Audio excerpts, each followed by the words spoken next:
Thank you so much for watching Landumc Goes There. Please subscribe and hit the like button and the bell notification button. Splash is a 1984 fantasy romantic comedy film that was directed by Ron Howard. The story was done by Bruce Friedman and Brian Grazer, who also produced the film. The movie stars Tom Hanks, Daryl Hannah, John Candy, and Eugene Levy. The storyline goes that a young boy is saved from drowning by a beautiful mermaid, and he falls in love with her 20 years later when she returns to seek him out. Before he can choose between life on dry land or a deep-sea paradise with his dream woman, the lovers are rudely interrupted by the intervention of a scheming scientist. This film marked the beginning of Tom Hanks' ascension into movie superstardom, and it was valid proof that Ron Howard was getting somewhere with his second career as a director. It also proved to be the beginning of Touchstone Pictures and the fact that the Disney distribution label could be tailored to people that weren't children. Brian Grazer came up with the idea for the movie while he was driving down Pacific Coast Highway in California. One fateful night while doing this, he was driving near Malibu in 1977. At the time, he was 25 years old, and he thought how neat it would be to meet a mermaid and fall in love. For 7 years, he was turned down by most Hollywood studios until he revised his pitch for the movie to be more of a love story between a man and a mermaid. A gentleman by the name of Robert Short is credited as the man behind the mermaid costume. He initially pictured the mermaid with a dolphin-esque type tail, as it would make biological sense, but Ron Howard rejected that design, insisting on a more tropical look.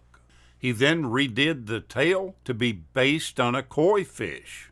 He later went on to admit that this was a sheer genius idea because you lose a lot of color when filming underwater. The red tail stood out more. John Candy originally wanted to play Dr. Walter Kornbluth, but Ron Howard convinced him to play Freddie instead. Candy then recommended Eugene Levy for the role. At one point during the filming, John Candy arrived late to the set one day, and he held up the entire shoot, which was very unlike the actor, who was always real professional. When he finally did arrive, he apologized to Howard profusely, to which Howard replied back to him that that was fine, and they went ahead and started shooting. Candy ended up telling Howard that he actually hadn't slept and he was drunk, given the fact that the actor had gone to a bar where he met Jack Nicholson there. He recognized Candy and supplied him with drinks all night long. Candy told Nicholson that he had to shoot the very next morning, that he needed to stop, but Nicholson convinced him, "You're going to be all right, kid. Don't worry about it." Candy went on to shoot his scene where he was hit with the ball on the racquetball court and succeeded in doing it on the first take. Brian Grazer and Ron Howard rushed to make this movie before Warren Beatty was able to do a movie about mermaids himself. Not only was Beatty set to star in it, but Robert Towne from the movie Chinatown was brought in to rewrite the mermaid script for a figure of $500,000. A possible actors' strike delayed progress, and eventually the project was declared dead. John Travolta, Chevy Chase, Bill Murray, and Dudley Moore turned down the role of playing Alan. It was Louisa Velis, Ron Howard's longtime assistant, who suggested that Howard let Hanks audition for this role. Steve Guttenberg also auditioned for it too. He found out that he didn't get the part. At the same time, he heard he was getting screen tested for Police Academy from 1984 also.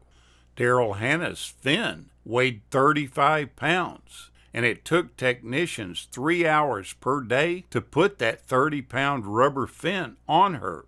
She had to remain completely still while it was being attached. At lunch, they would yank her out with a crane and plop her on the deck. She said that she wouldn't eat at all because she couldn't go to the bathroom when she was in her costume. She would just lay there shivering with barnacles in her hair, completely soaking wet.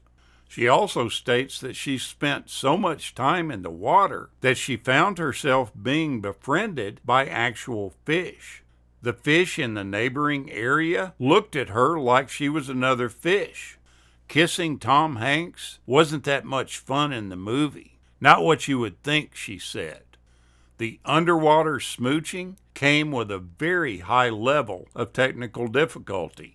The underwater kiss looks really good, but it was very hard to do, according to the actors. You see, you've got to consider the oxygen problems to start with, but you also don't want bubbles coming out of your nose when you're kissing. She feels like after doing this scene that underwater sex is always over-romanticized in the movies. A shark at one point visited the set. Exotic as it sounds, filming in the Bahamas and at sea presents some dangerous challenges. And at one point during filming, they did see a shark fairly close to what they were doing, causing some concern to the actors and the director. This movie is considered what stimulated the introduction of the girl's name Madison, which has since become one of the most popular names of newborn girls in the 21st century. Daryl Hannah states that she's met hundreds of little girls named Madison, and she feels like this is kind of a lovely tribute to the movie.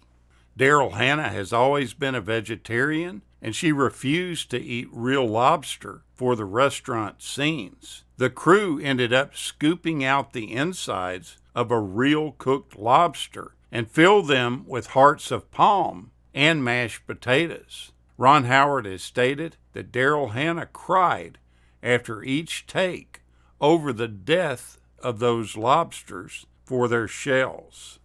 At the time of this filming, Daryl Hannah was extremely shy about showing parts of her body. She didn't like it at all. After discussing this with Ron Howard and the makeup people, they ended up using both Band-Aids and makeup to cover up the end of her breast so that they wouldn't be visible on film or to the cast and crew.